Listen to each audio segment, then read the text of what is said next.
Bienvenue à un nouvel épisode de Médecine et 3 minutes. Comme d'habitude, on va droit au but. Le sujet est expliqué d'une manière brève, claire et souvent illustrée. Allons-y. La présentation d'aujourd'hui est une continuation sur la physiologie et l'anatomie du cervelet. Aujourd'hui, nous allons aborder la séquence du mouvement et son contrôle par le cervelet. Donc, c'est une présentation en 3 petits chapitres. Le plan moteur, le sens de position et le feedback de retour. Alors, le plan moteur, qu'est-ce que c'est? Alors, le plan moteur, c'est quoi? C'est la capacité du corps euh, d'exercer des mouvements qui sont appropriés, qui sont séquentiels.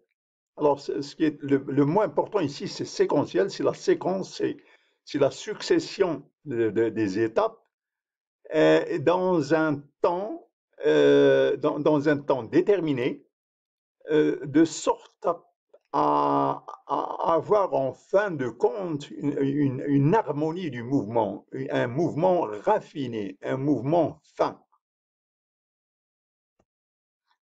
Alors, le processus sensoriel, c'est quoi? C'est une manière précise d'enregistrer et d'interpréter les sensations des stimuli de l'environnement de son propre corps.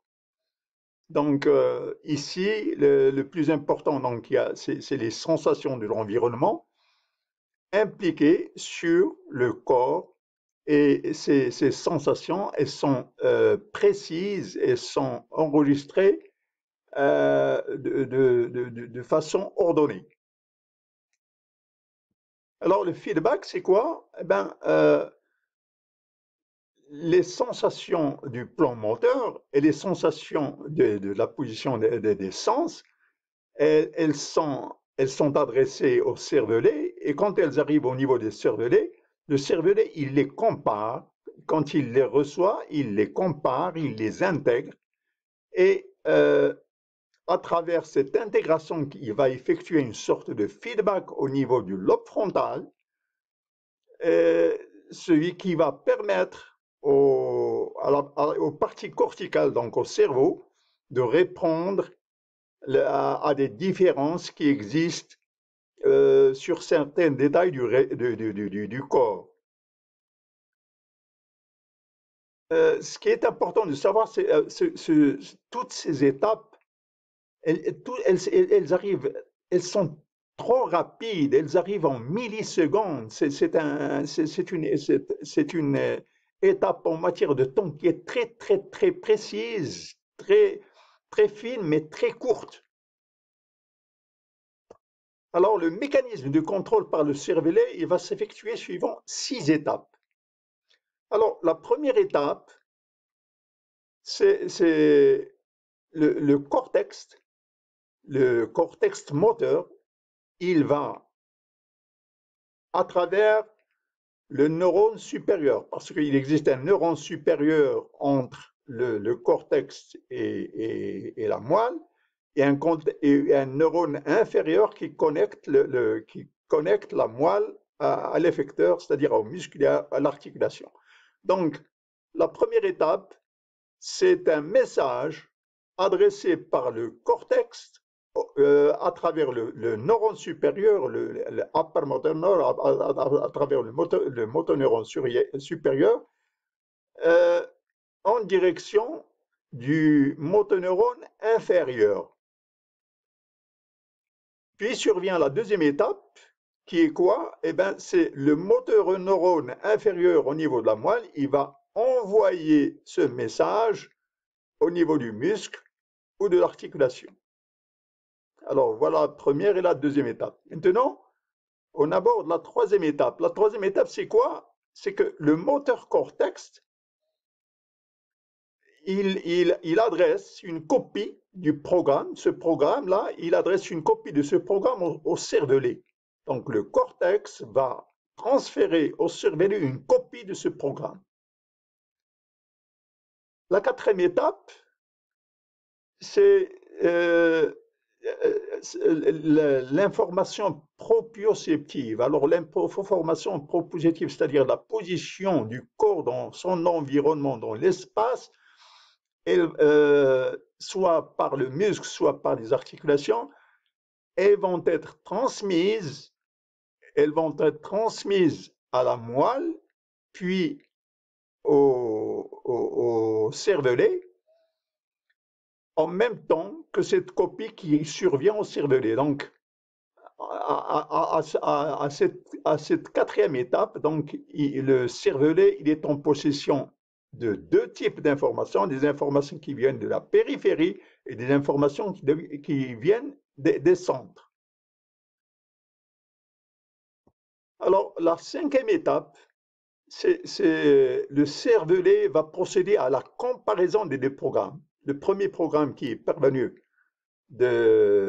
par voie proprioceptive et le programme, la copie qui est envoyée par le cerveau, eh ben, le cervelet va comparer les deux programmes, le moteur prend et l'organisation sensorielle, il va comparer les deux et il va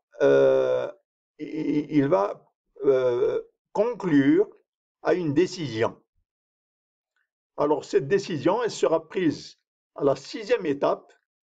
Le cervelet, par le biais de la corde spinale, il va envoyer la correction nécessaire soit au muscle, soit à l'articulation.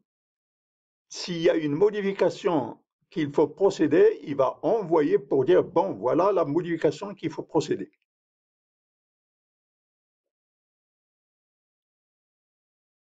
Alors, je récapitule. Étape 1, le cortex envoie par le biais du motoneurone supérieur une information au motoneurone inférieur. L'étape 2, le motoneurone inférieur, à partir de la moelle, va envoyer ce message à l'effecteur, soit au muscle, soit à l'articulation. L'étape 3,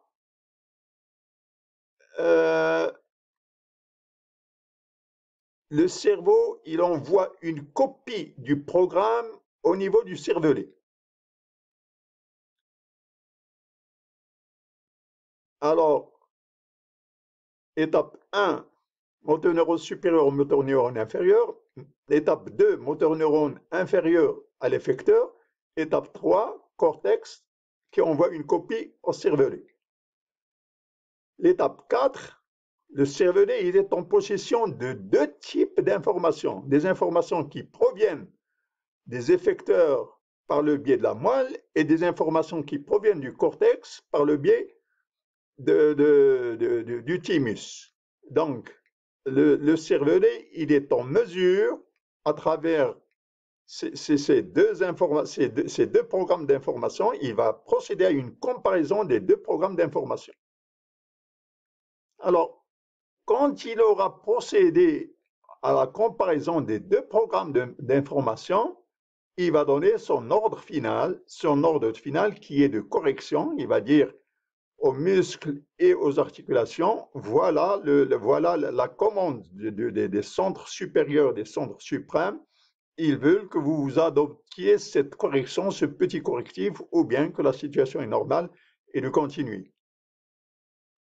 Alors maintenant, quels sont les corollaires cliniques de cette situation? Alors, dans ce corollaire clinique, il y a un certain nombre de petits chapitres. Il y a d'abord le tremblement, ensuite il y a la diadochokinésie, la dysarthrie, l'hypotonie et le nystagmus. Alors, le tremblement, c'est un tremblement involontaire, oscillatoire, des mouvements qui résultent de l'alternance des contractions de muscles, de groupes de muscles opposés. Alors, dans ce tremblement, classiquement, il y a ce qu'on appelle le tremblement kinétique intentionnel et versus le tremblement au repos. Alors, donc, le tremblement intentionnel statique, kinétique et le tremblement de repos statique. Maintenant, la dysdiadochokinésie, c'est quoi? C'est une faiblesse de la, de la capacité à alterner les mouvements des mains d'une manière rapide. Dysdiadochokinésie. Alternance des mains de façon rapide. Il y a sur le plan clinique, il peut y avoir une faiblesse, un retard à faire cette alternance. L'hypotonie, c'est quoi? C'est une réduction du temps. Alors, cette réduction de temps, elle est d'origine vestibulospinale euh, euh, par excitation des motoneurones gamma. Alors, la dysarthrie, c'est une difficulté à la parole, alors que le nystagmus, c'est des mouvements saccadiques rapides des yeux. Alors, dans l'hypotonie, il faut savoir que dans l'hypotonie, c'est l'intervention vestibulo-spinale. C'est la voie vestibulo-spinale en relation avec le vestibule et qui a une action sur le moteur neurone inférieur et